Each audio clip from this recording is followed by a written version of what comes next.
Hi guys, for today's video ay swimming time ulit. Kumakain na nga pala kami dito guys. Syempre, kain muna bago swimming. Yan mga kasama namin. Marami talaga kami guys.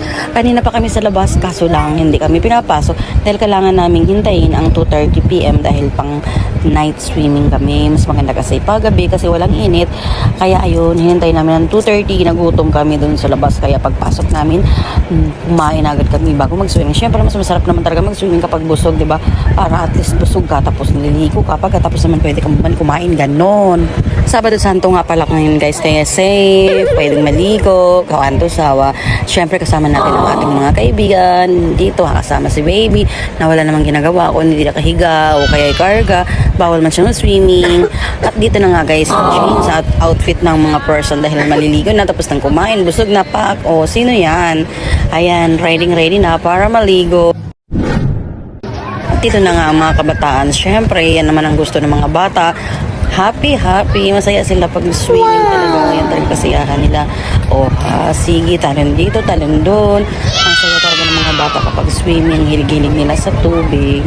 Ayan, hindi naman bawal dito mag-dive guys. Hindi talaga dito mahigpit. Kaya, yun ang maganda dito. Kasi hindi naman talaga dive as in dive. Tumatalon lang naman ang mga bata. Tuwang-tuwa ang mga bata, kitang-kita naman na talagang ang saya nila. Diba? Pag masaya ang mga bata, masaya naman ang mga magulang. Ayan na nga, dito naman, pwesto muna bago ligo ang mga mother deer, magagandang mother deer.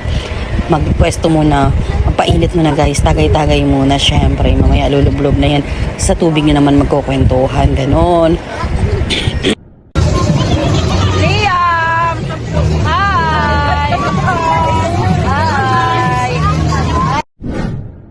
At dito naman sa kabilang side, mga tatay naman ang nagtatagay. O diba, hindi kasi bawal dito ang tagay guys, kaya ng kagandahan. Kaya siguro ang dami dito dumadayo, nagliligo dahil hindi sila mahigpit. Pwede magtagay, pwede magpasok ng ala, pwede mag-dive. Hindi naman kasi talaga dive na as in dive ang ginagawa nila, talon-talon lang.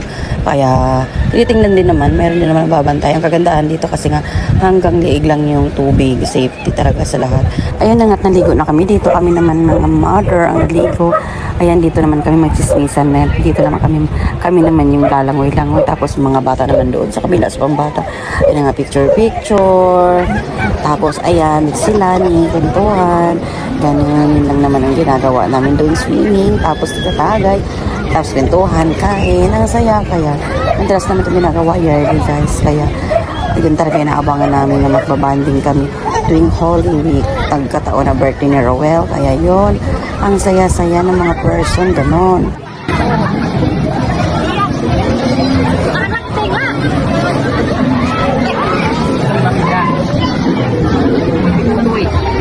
Nagreklamo na nga dito yung nagbabantay kay baby dahil ang tagal na daw niya nagbabantay. Tapos ako daw naliligo. Siyempre day off ko ngayon, no? Araw-araw ako nagbabantay kay baby. Kaya siya naman, ayaw niya guys. Nagreklamo siya dahil pagod na daw siya kakakarga ni baby. Minsan lang naman siya nagbabantay kay baby dahil ako naman yung nagbabantay araw-araw. Kaya di ba dapat day off ko din, ganon. Hi everyone, so it's Easter once again, and guess what?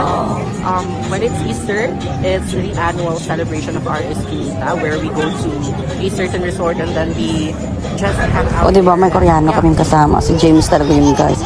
Isa Koreano, para lang siya Koreano. Tapos ito namang dalawang nilalanggam, sweet-sweetan. Tapos away-away naman lagi. Sweet-sweetan, opak, ganon. Merong pang ganon. Ang saya-saya nila daw kasi nga magkasama sila. Kung tutuusin, sige sila ng away dalawa, ganun. Marami talagang kulang guys sa amin. Ang daming wala dito, kaya ganun. Pero marami rin dagdag. Diba? Kita naman ang saya-saya. Kahit ang daming tao. Ang dami talagang tao guys. Kasi nga, Sabado Santo ngayon. Kaya sobrang daming tao. Pero ang lawak naman ng swimming pool. Siguro naman kunting ihi lang to kasi ang lawak naman ng swimming pool. Ayun na nga, ito na namin dalawa kung saan na lang naglalambitin tong si Erica. Lambitin dito, lambitin doon. Kitang-kita ng aking mga mata. Nasasagap sa camera. Hay, nako yung mga single dyan na utas na. Ay na guys, dito na lang kasi ang ingay ng mga kasama ko. Masakit ang ulo ko sa pag-voice over kasi kompleto sila kasi pinag ko sa bahay. Wala talaga akong pwesto para mag-voice over kaya ang dami nasasagap ng mga bungangan. Ang papangit pa naman ng mga boses. Ako lang talaga pinakamagandang boses. Bye guys!